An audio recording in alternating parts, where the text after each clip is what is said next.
Assalamualaikum warahmatullahi wabarakatuh. Ibu dan ayah yang saya hormati, kita sambung kembali pengajian kitab kita Hadis 40 Matan Arba'in yang dikarang oleh Al-Imam An-Nawawi rahimahullah. Dan kita masih lagi pada Al-Hadith At-Tasi' wal Ashrun, hadis yang ke-29. Kalau dalam kitab saya ni mereka surat 328. Dan hadis ni kita dah baca dan insya-Allah kita akan sambung sikit lagi. Faqala an-nabiy sallallahu alaihi wasallam qala ra'sul amril islam wa 'amuduhu as-salah wa dhirwatu sanamihil jihad. Thumma qala ala ukhbiruka bimilaki dhalika kulli qultu bala ya Rasulullah fa akhadha bilisanihi wa qala kuffa alayka hadha. Qultu ya Nabi Allah wa inna la mu'akhadhuna bima natakallamu bih. Faqala thakilatka ummuka wa hal yakubbu an-nasa fi an-nari ala wujuhihim. Qala ala manakhirihim illa hasaidu alsinatihim. Sadaqa Rasulul Karim. Rawahu At-Tirmidzi wa qala hadithun hasanun sahih.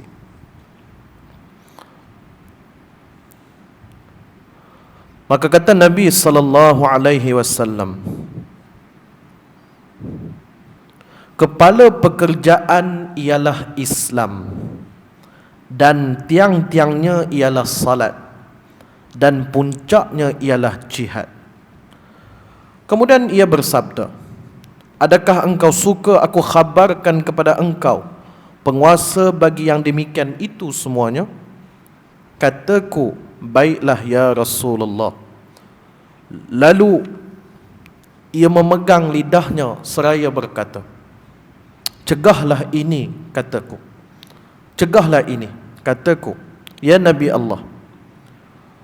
Dan sesungguhnya kami akan diseksa kerana kami berkata dengannya, sabdanya, ibu engkau kehilangan engkau, dan tidak akan ditelengkup, yakni dicampakkan manusia ke atas muka mereka, atau ia bersabda ke atas hidung mereka ke dalam api neraka, melainkan kerana hasil tanaman lidah-lidah mereka. Benarlah kata Nabi sallallahu alaihi wasallam, hadis yang diriwayatkan oleh Al-Imam At-Tirmidzi, dan katanya hadis ini hasan sahih. Kata Nabi sallallahu alaihi wasallam, kepala pekerjaan ialah Islam, tiangnya ialah salat dan puncaknya ialah jihad.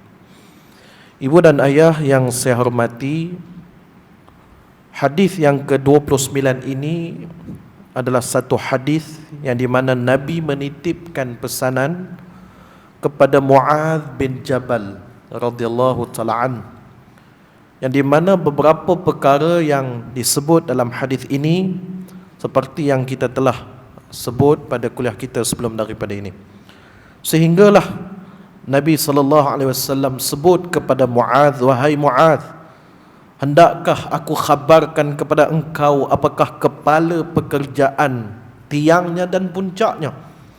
Maka jawab Mu'adz, bala ya Rasulullah, bahkan ya Rasulullah. Maka jawab Nabi SAW, ra'sul amril Islam, kepala pekerjaan ataupun kepala bagi segala urusan itu adalah agama Islam.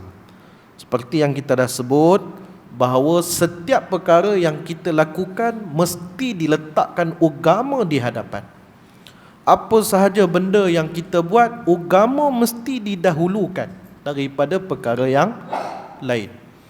Nah, barulah diikuti dengan benda yang lain. Kalau kita mengenepikan agama, maka kucak kacil lah urusan tersebut. Kerana agama adalah panduan kita. Islam adalah panduan kita. Dia ada peraturannya, dia ada hukum-hukumnya. Maka itulah Nabi sebut apa sahaja segala urusan agama mesti didahulukan daripada urusan-urusan yang lain. Itu yang pertama. Yang kedua, bila kita dah mendahulukan agama kita sebagai perkara pertama yang utama, asas dalam kita melakukan sebarang pekerjaan, maka untuk mengukuhkan urusan tersebut mestilah kita menjaga dan memelihara solatnya. Kerana itu Nabi kata wazirwata sana wa amuduhu salah, dan tiang kepada agama itu adalah salat. Dan kita pun sedia maklum, Nabi SAW sebut kepada kita, salah imaduddin faman tarakaha faqad hadamaddin. Salat itu tiang agama. Barang siapa yang meninggalkannya, dia telah meruntuhkan agamanya. Tak, ni makna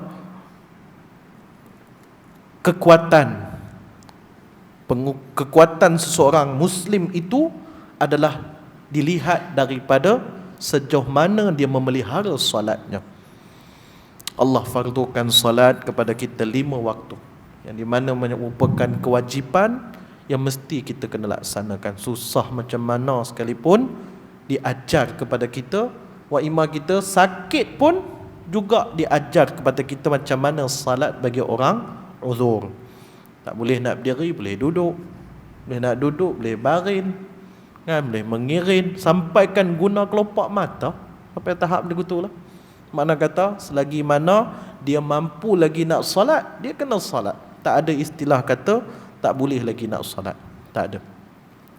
Kerana salat itu adalah kewajipan yang tersangat. Betul, Al-Quran seringkali disebut perkataan kalimah aqimus salah wa atuz zakah. Dirikanlah kamu akan salat dan tunaikanlah kamu akan zakat. Berarti akan kita baca Quran surah Baqarah berapa kali kita jumpa aqimus salah, baca Ali Imran jumpa lagi aqimus salah. Kemudian kita baca An-Nisa jumpa lagi aqimus salah. Tak, kita baca lagi ayat-ayat yang lain, surah-surah yang lain, kita sering kita jumpa kalimah aqimus salah. Berarti kalau perintah yang diulang berulang kali di dalam Quran, bermaksud dia adalah perintah yang bersangatan. Ada perintah yang bersangatan wajibnya untuk kita laksanakan. Itulah solat yang kita kerjakan. Al-farqu bainal muslim wal kafir as-salah. Beza di antara orang kafir dengan orang Islam adalah pada solatnya. Itu beza. Tak ada beza pada tempat lain. Tapi beza antara orang Islam dengan orang bukan Islam adalah pada salat dia. Sebab itu Nabi tekankan pada salat.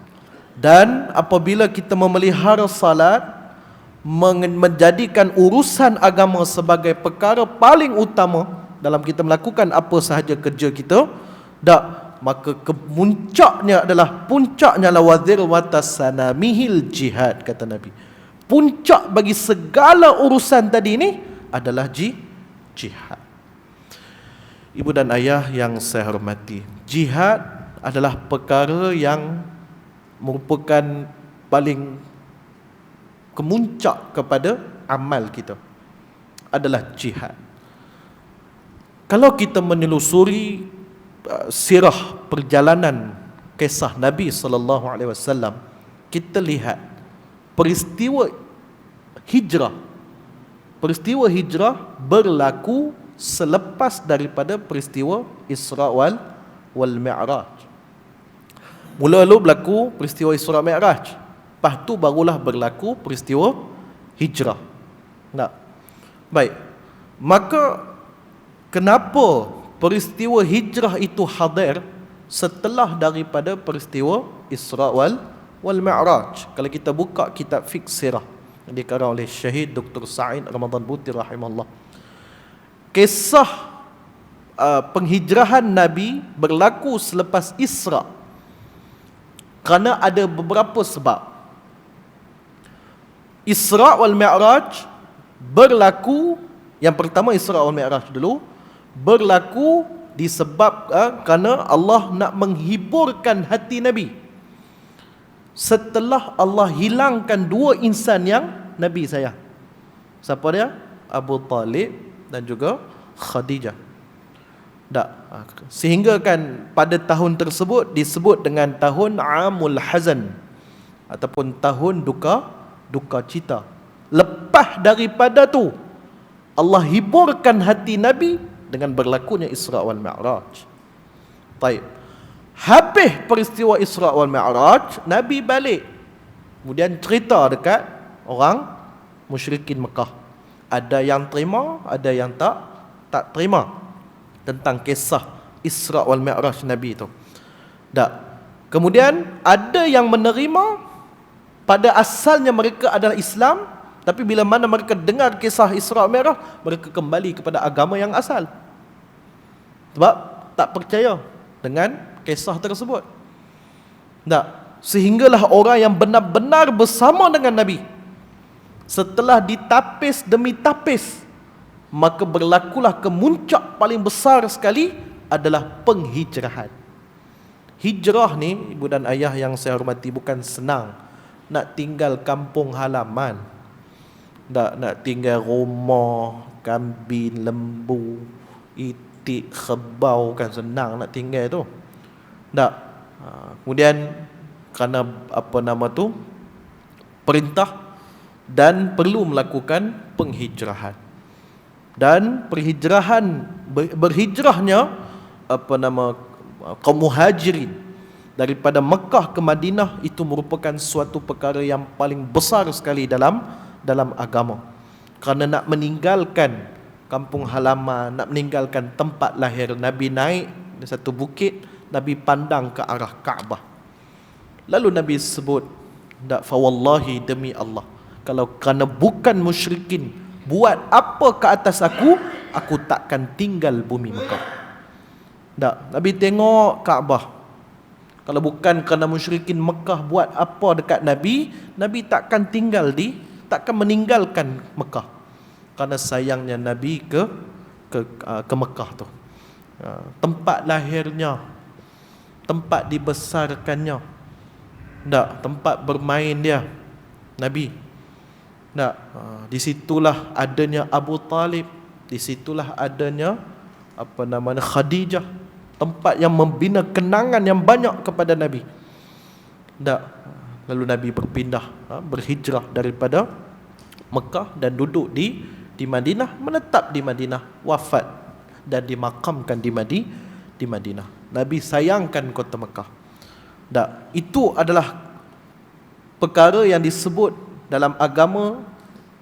Penghijrahan adalah melibatkan kepada kesungguhan dan yang benar-benar mengikut kepada ajaran baginda Nabi sallallahu alaihi wasallam. Itu sahaja yang kekal bersama dengan Nabi, yang mereka sanggup untuk berhijrah. Yang ada daripada mereka tak sanggup untuk berhijrah, sehingga mereka berbalik kepada agama yang asal. Kerana lebih lagi nak menetap di kota Mekah. Dan yang bersama dengan Nabi ini nak melakukan penghijrahan secara besar-besaran ke bumi Madinah. Dan itulah hijrah yang terakhir. Selepas daripada itu Nabi kata, la hijrata ba'dal fath. Tidak ada lagi hijrah selepas peristiwa Fathul Mekah. Tidak ada lagi hijrah selepas peristiwa pembukaan kota Mekah. Itulah hijrah yang terakhir. Maknanya tak ada lagi lah kita orang Islam ramai-ramai pergi duduk di tempat lain. Kerana kita alhamdulillah di sini aman, tenang dan sebagainya. Tak ada. Kita kalau nak hijrah pun kita pergi pindah di tempat lain, bukan atas sebab desakan, bukan atas sebab macam mana orang musyrikin Mekah buat kat Nabi, sehingga ada ancaman bunuh, boykot, pemulauan, sehingga terpaksa untuk berpindah di tempat lain. Kita tak ada, alhamdulillah, aman hidup kita ni. Masa itu orang Islam ditekan dan ditindas macam-macam lah. Kalau kita tengok sirah tu, apa sahaja yang berlaku kepada orang Islam masa permulaan perkembangan Islam tu. Sehinggalah berapa kali mereka datang jumpa Nabi untuk keluar daripada kota Mekah, Nabi tak mengizinkan. Bukan Nabi tak tahu. Kalau kita tengok peristiwa pulau, pemulauan. Dalam kitab disebut al-ila. Ila ni maknanya boykot ataupun pemulauan. Tak, peristiwa itu berlaku selama tempoh 3 tahun. Dalam fiqh sirah sebut, peristiwa pemulauan itu berlaku selama tempoh 3 tahun. Satu perjanjian berat sebelah yang dilakukan oleh musyrikin Mekah, sehingga kan orang Islam nak pergi beli kat kedai pun mereka tak mau. Bukan mereka tak nak, mereka boykot, mereka pulau, mereka tutup kedai. Bila mana pedagang luar mai datang berdagang dekat kota Mekah, Abu Jahal dia tempik. Dia kata apa? Wahai pedagang-pedagang luar, jika kamu lihat satu orang Muslim datang beli kat kamu, naikkan harga, kata dia. Sampai tahap begitu. Dan tempoh itu berlaku 3 tahun. Bayangkanlah kalau kita zaman tu 3 tahun tak makan sampai belacan. Contohlah kan, nak pergi kedai, mereka katuk kedai, jual belacan pun tak boleh, contohlah kan. Sampai tahap mana boykot itu berlaku 3 tahun. Dan Nabi tahu.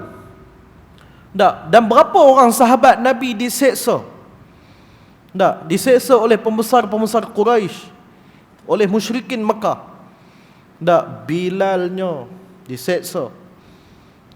Khabbab juga diseksa, disiat kulit-kulitnya. Dan juga beberapa orang sahabat yang lain, mereka diseksa dengan seksaan yang begitu dahsyat. Penindasan demi penindasan berlaku. Tetapi kalau kita tengok sikit pun tak berganjak iman mereka. Masya Allah, hebat sahabat ni. Sahabat ni memang hebat. Layaklah Allah Ta'ala mengiktiraf mereka ini dalam surah Ali Imran, kuntum khaira ummah tu. Kamu adalah sebaik-baik umat yang merujuk kepada para sahabat radhiyallahu taala anhum ajma'in. Iman mereka cukup hebat. Dalam tempoh 3 tahun tetap mereka bersama dengan Nabi. Jadi dalam tempoh itu setiap hari mereka datang jumpa Nabi, ya Rasulullah, kami tak tahan, boleh tak kami duduk tempat lain? Nabi kata belum ada wahyu lagi, belum ada perintah lagi. Balik mereka. Lepas tu mai lagi, ya Rasulullah, kami tak tahan dah, nak kena seksa tiap-tiap hari kena. Nabi kata tak ada wahyu lagi, balik mereka. Bukan Nabi tak tahu, Nabi tahu. Tapi Nabi tak boleh membuat sesuatu keputusan melainkan kebenaran daripada wahyu daripada Allah. Kerana apa saja yang Nabi buat semuanya berdasarkan wahyu. Wa ma yantiqu 'anil hawa illa wahyu yuha. Nabi tak cakap berdasarkan apa yang mengikut kehendak dia, nafsu dia, tak, melainkan apa yang diwahyukan kepada dia sahaja. Apa saja tindakan Nabi semuanya berdasarkan wahyu. Nabi tak boleh nak mendahului wahyu. Selagi mana tak ada ayat yang membenarkan untuk Nabi berhijrah, tak ada. Sehinggalah diberi keizinan untuk umat Islam berhijrah, tapi Nabi belum lagi. Islam dulu yang pergi. Nabi masih lagi berada di kota Mekah. Inilah kita nak kata jihad yang paling besar sekali adalah mempertahankan agama. Itulah jihad yang paling besar. Ibu dan ayah yang saya hormati, malangnya hari ini agama kita diperkotak-katikkan. Malah ada yang menghina, ada yang mempermain-mainkan agama. Wa dzaril ladzina takhadhu dinahum la'iban wa lahwan wa gharathumul hayatud dunya. An-Nisa. Tinggalkanlah orang-orang yang menjadikan agama sebagai hiburan. Tinggalkanlah orang-orang yang menjadikan agama sebagai bahan permainan dan juga bahan hiburan.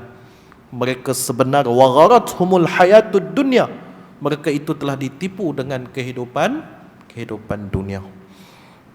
Allah kata tinggalkan orang-orang yang jadikan agama sebagai bahan permainan bagi mereka dan juga bahan hiburan. Agama sekarang ni dah dihina, dipermain-mainkan dan diperolok-olokkan. Sehingga tak ada langsung sentimental terhadap sayangnya agama tu dah tak ada. Itu kita sayang agama dan kita pelihara agama kita. Kerana inilah yang Nabi sebut, kemuncak paling besar sekali dalam urusan agama itu adalah jihad. Ibu dan ayah yang saya hormati, ibu dan ayah datang malam ni adalah satu jihad. Tak, bukan senang nak tinggal rumah. Tak, time-time lagu ni ke boleh duk pergi market pula, pergi supermarket kan, boleh kita buat urusan macam-macam. Tapi ayah-ayah saya yang saya hormati, mai datang majlis ilmu, solat berjemaah, itu juga merupakan satu jihad yang besar. Tak, bangkit sembahyang subuh tu pun satu jihad yang besar. Nak kata jihad pi perang, barangkali mungkin kita tak ada berkemampuan. Tak, tapi apa jihad yang kita ada? Jihad melawan nafsu tu. Tu yang besar tu. Tak, nak melawan, nak tidur, pilih tidur ke pilih nak pergi masjid, kan? Tu. Sama bulan puasa kemarin, tak, bila mana diumumkan qiyamul lail, tak, kita bangkit je ketiga pagi tu. Tapi kita nak pilih hak mana ni? Tidur dulu ke, kan, nak qiyam tu. Jadi itulah jihad yang kita lakukan.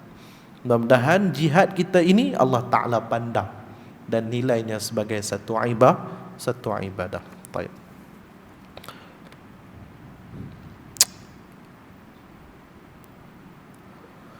Thumma qala ala ukhbiruka bimilaki dhalika kulli qultu bala ya Rasulullah fa akhadha bilisanihi wa qala kuffa alaika hadha.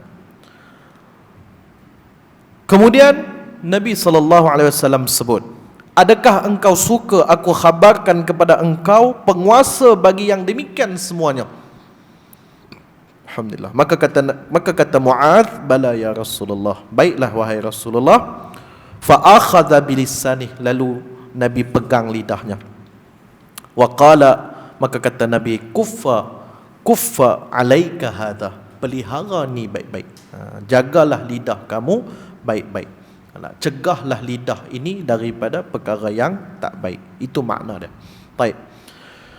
Kemudian setelah Nabi sebut kepada Mu'adz tentang apakah perkara yang paling besar sekali, ada perkara yang dimudahkan, apakah perkara disebut kepada Mu'adz tentang pintu-pintu kebaikan. Kemudian disebutkan kepada Mu'adz apakah kepala pekerjaan, tiangnya dan puncaknya. Setelah Nabi sebut daripada awal hadis tu, kemudian Nabi tanya pada Mu'adz, wahai Mu'adz, hendak tak aku khabarkan kepada kamu penguasa bagi apa yang aku sebut tadi? Daripada atas ayat kita baca sebelum tu sampailah yang penghabisan tadi. Apakah perkara yang paling besar dalam agama? Kemudian apakah lagi apakah amalan yang memasukkan kita ke dalam syurga dan menjauhkan ke dalam neraka? Nabi pun jawab.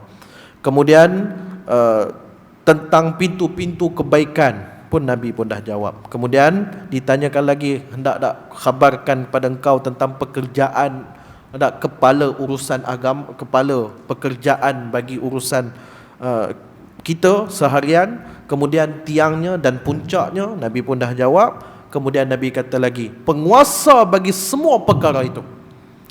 Kemudian kata Mu'adz, bala ya Rasulullah. Kemudian Nabi pegang lidahnya.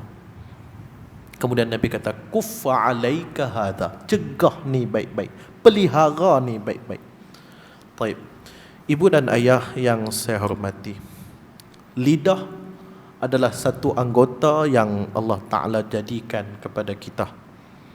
Kerana itu dalam bahasa mantiq ni salah satu ilmu yang ada dalam falsafah Islam, dalam satu ilmu falsafah yang diasas oleh Aristotle. Aristotle ni dia anak murid kepada Sokrat. Sokrat dalam bahasa Arab, dalam bahasa Melayu Sokrat, dalam bahasa orang putih dia sebut Socrates. Socrates tu bapa falsafah Yunan, anak muridnya Aristotle. Aristotle dia buat satu ilmu logik, dan ilmu tu disebut sebagai mantiq. Diterjemah pada zaman Khalifah Harun al-Rashid, kalau tak silap saya, kalau salah tolong perbetulkan. Dan penterjemah kitab daripada bahasa Yunan ke dalam bahasa Arab, asal kitab mantiq dalam bahasa Yunan. Kemudian diterjemah ke dalam bahasa Arab oleh Abdullah bin Al-Muqaffa' nama dia. Abdullah Al-Muqaffa' dia menterjemah kitab Yunan ilmu mantik tu ke dalam bahasa Arab. Ilmu mantik ni dia bukanlah ilmu agama sebenarnya. Dia adalah ilmu logik. Dia adalah satu ilmu untuk bagi orang yang masuk berdebat. Kalau nak masuk debat ke, nak pandai hujah ke, nak pandai bercakap ke, ilmu mantik lah. Ilmu mantik ni hebat lah. Siapa yang kuasai ilmu mantik, memang hujah dia hebat lah. Tu makna dia.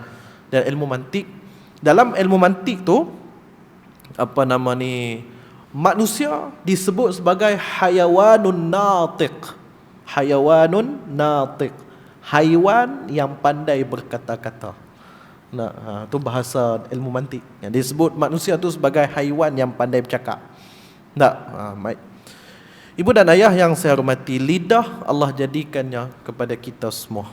Dan lidah ni lah benarlah kata Imam Ghazali, lidah ni tajam dan lebih tajam daripada mata pedang. Hebat Allah Ta'ala jadikan lidah ni. Kerana lidah ni macam-macam benda boleh jadi. Kerana lidah, orang bertikam lidah, bergaduh, lidah juga. Gaduh adik-beradik sampai berpecah belah, semua pun lidah juga. Lagi apa lagi? Bermasam muka dengan jiran, pun kerana lidah juga. Kemudian apa lagi? Semuanya adalah lidah. Lidah ni Nabi kata kena jaga, elok, pelihara dia elok-elok. Al-yawma nakhtimu ala afwahihim wa tukallimuna aydihim wa tashhadu arjuluhum bima kanu yaksibun. Surah Yasin. Kita lihat pada hari akhirat nanti Allah tutup mulut kita ni. Sebab apa? Itulah. Mulut ni, lidah ni dia pandai berkata-kata. Kalau bohong ni boleh saja kan. Buluk berapa bulung pula. Kalau bohong ni, cakap tak betul ni boleh ke dia? Tu lidah ni. Sama ada dia bercakap betul ataupun dia cakap tak betul. Lidah. Tu. Sama juga kalau kita sembang kat kedai kopi ke, kat mana-mana ke, kan? Hak betul tu tak banyak, hak salah tu banyak. Kan? Yang benar tu sikit, yang tak benar tu banyak. Gitulah. Lidah ni Allah Ta'ala pelihara. Allah jadikan kita lidah yang tak bertulang. Sebab tu kita boleh sebut kalimah, boleh belit-belit lidah kita ni. Dan inilah kekuatan. Kalau kita lihat, kekuatan orang Asia adalah pada lidah dia. Itu kekuatan orang Asia. Berbeza dengan orang Eropah, orang di sebelah timur. Kalau Eropah hidung, kalau timur mata. Kalau timur hidung, kalau Eropah mata. Kita Asia lidah. Kan kita dah sebut dulu, lidah kita ni hebat. Makanan ni, Allahu Akbar. Kalau pergi kedai tu duk ada 5-6 muka surat. Macam-macam nasi duk ada. Kan? Contoh saya sebut budu. Ibu dan ayah pergilah negara mana, ada tak budu tu? Cencaluk ke? Tak. Kenuak, jerin. Hui, tak ada. Petai, tak ada. Kita hebat. Kan? Betul lah maksudnya. Tu satu, makanan. Tu belum lagi orang Asia ni kalau dia kuasai lahjah ataupun bahasa cukup cepat. Dia menguasai satu bahasa ataupun lahjah cukup cepat. Kan? Kita tengok kalau dia cakap orang putih ke ataupun dia cakap Arab ke, bunyi tepat macam orang tu.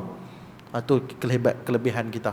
Sebab tu kalau kita tengok musabaqah Quran kan. Hak selalu nombor 1, nombor 2, nombor 3 Malaysia. Tak Malaysia, Indonesia. Kan? Musabaqah Quran, pertandingan Quran. Nombor 1 Malaysia. Nombor 2 kadang negara Asia juga. Tak nombor 1, nombor 2. Kenapa? Kerana ketepatan makhraj. Kita ni, lidah ni dia boleh kuasai bahasa cukup cepat. Kita boleh kuasai bahasa cukup cepat. Sehingga kan ada satu orang tu, dia orang Arab ni, dia datang. Saya tak ingat nama dia, Syekh Syekh Yusuf apa ya? Saya pun dah lupa. Bekas mufti Iraq. Dia pernah datang ke Malaysia dan juga pernah jadi pensyarah di USAS. Yusuf apa saya tak ingat nama dia. Dekat USAS, Universiti Sultan Azlan Shah di Kuala Kangsar tu ada seorang ustaz namanya Ustaz Azmi Ahmad. Ustaz Azmi Ahmad ni dia tak mengaji luar negara, dia mengaji dalam ya. Kemudian dia masuk pondok banyak lah. Dan dia fasih cakap Arab. Sehingga kan Syekh ni sebut, aku tengok Azmi ni bukan orang Melayu, dia cakap. Dah rupa aku tengok Azmi bukan Melayu, dia orang Arab, dia kata. Kerana lahjah apa nama ni, dia sebut kalimah Arab tu tepat pada makhraj sebiji macam orang Arab. Gitulah. Itu kekuatan kita orang Melayu, orang Melayu ni, orang Asia lah. Kita boleh menguasai bahasa sesuatu tempat tu dengan begitu cepat, dan kita mampu untuk menutur bahasa di situ, lahjah di situ dengan tepat dan mengikut lahjah depa. Kan? Lepas tu negara-negara lain kalau depa mai Malaysia, cakap Malaysia pun tak apa nak betul lagi. Berterabak bunyi je. Kalau nahu tu lagi terabak lah grammar dia. Kan? Tapi kita faham. Kita walaupun pergi negara lain, kita boleh lagi cakap bahasa dia tu mengikut ketepatan grammar dia. Itu hebatlah lidah kita ni. Itu lidah. Lidah ni masya-Allah tabarakallah, Allah jadikan kepada kita kerana lidah lah kita mampu untuk menutur apa sahaja yang kita nak tutur, apa sahaja yang kita nak cakap, lidah.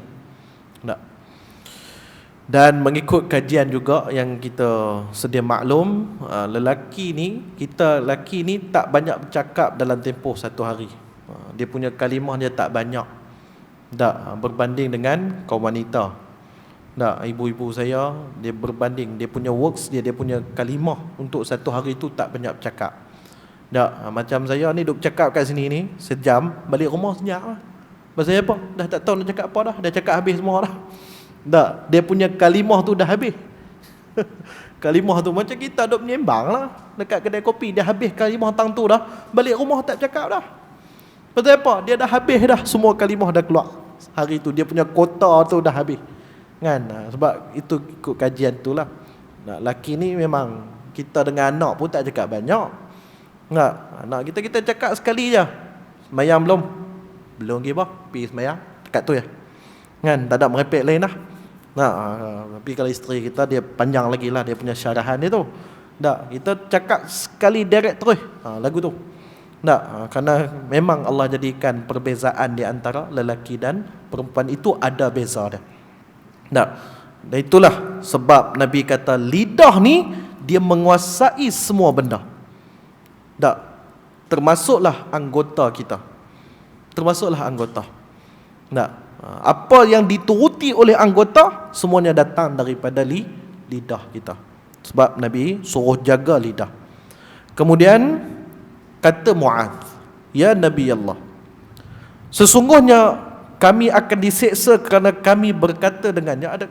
Mu'adz tanya pada Nabi, ya Rasulullah, adakah kami diseksa disebabkan lidah kami?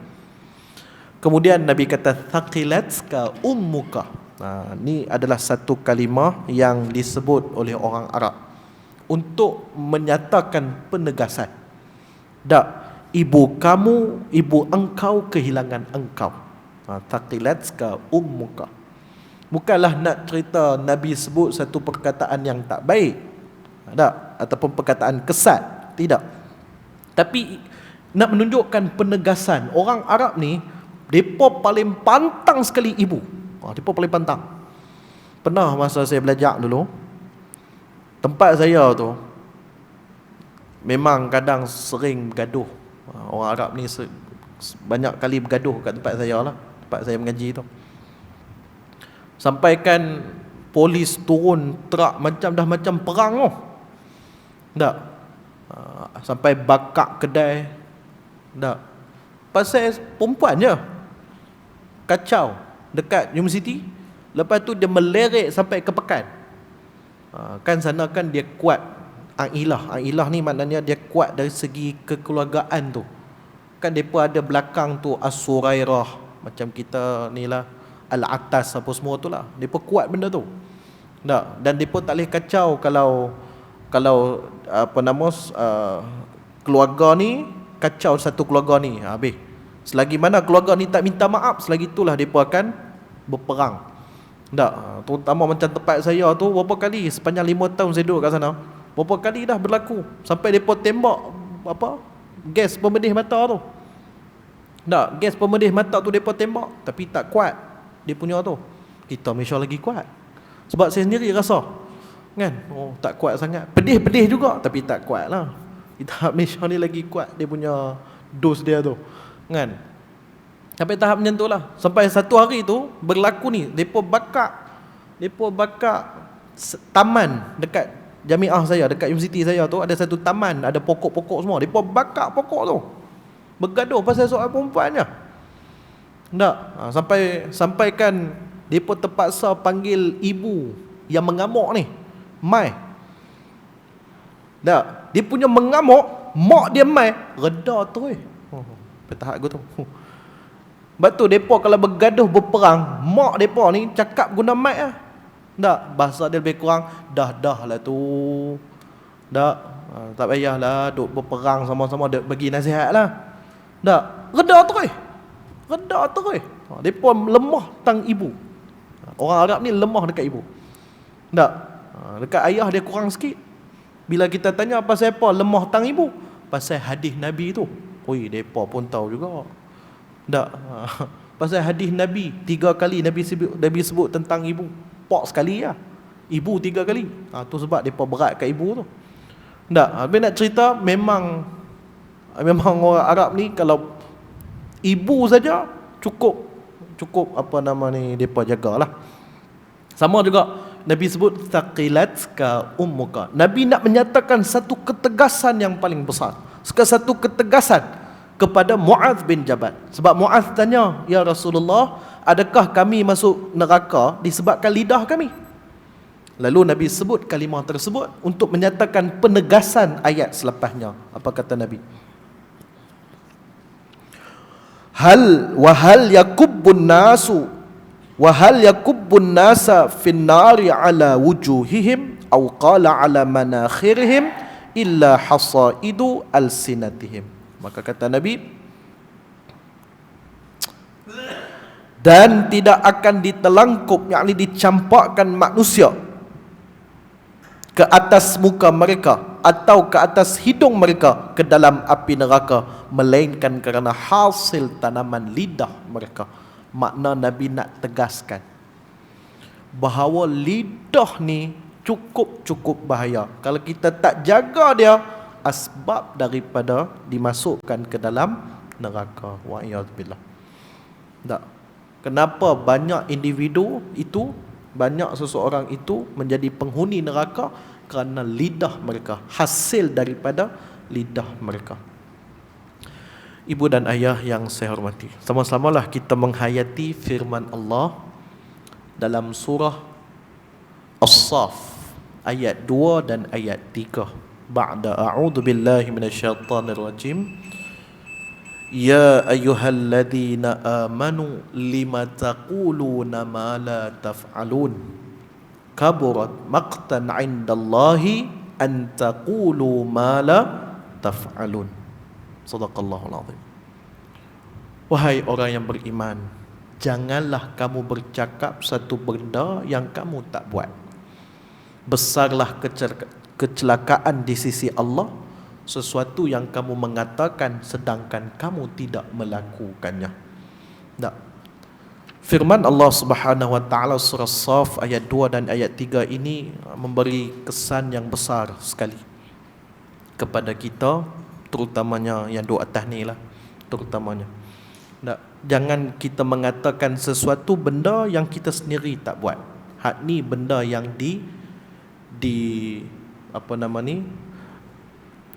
yang Allah Ta'ala memberikan menegah kita daripada mengatakan sesuatu yang kita sendiri tak melakukan.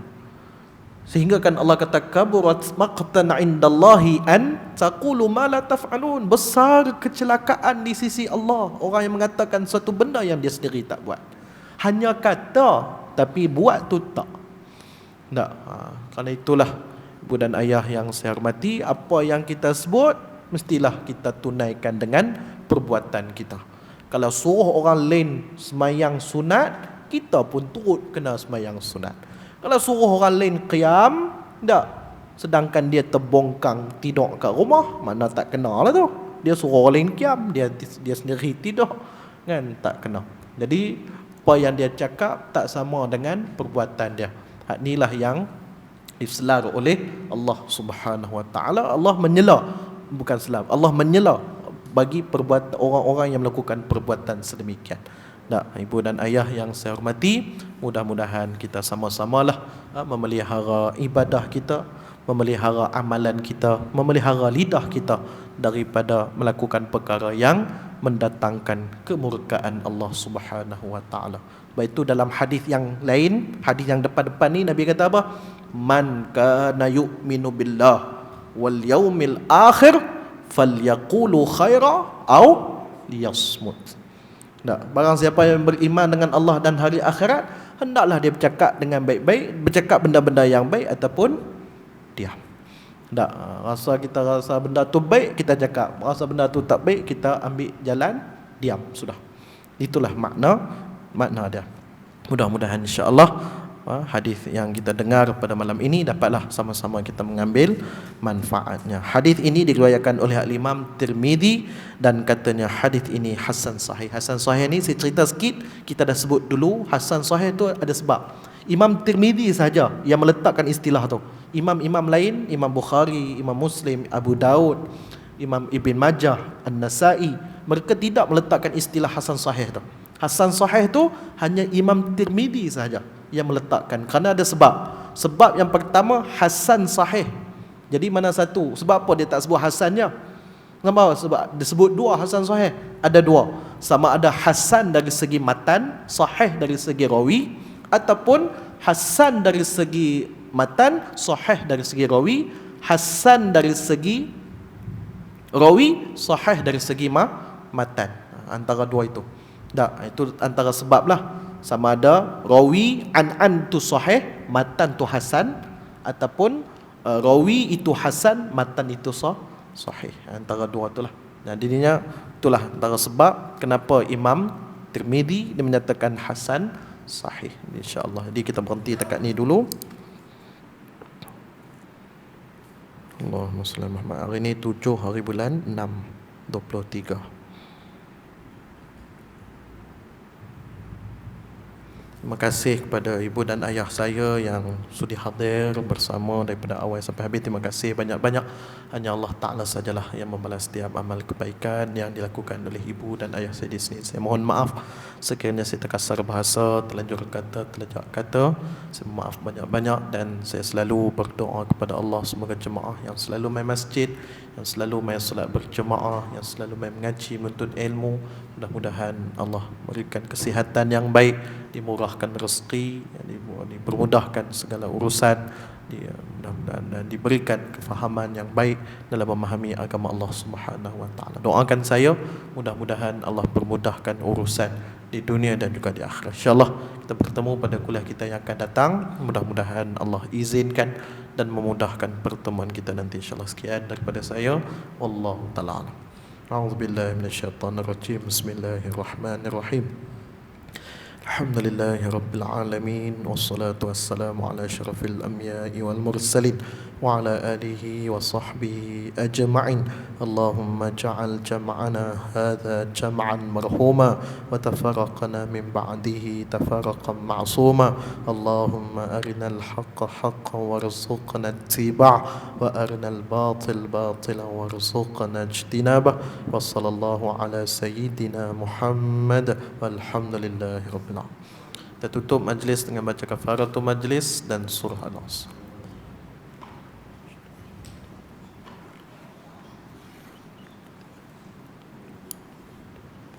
Assalamualaikum warahmatullahi wabarakatuh.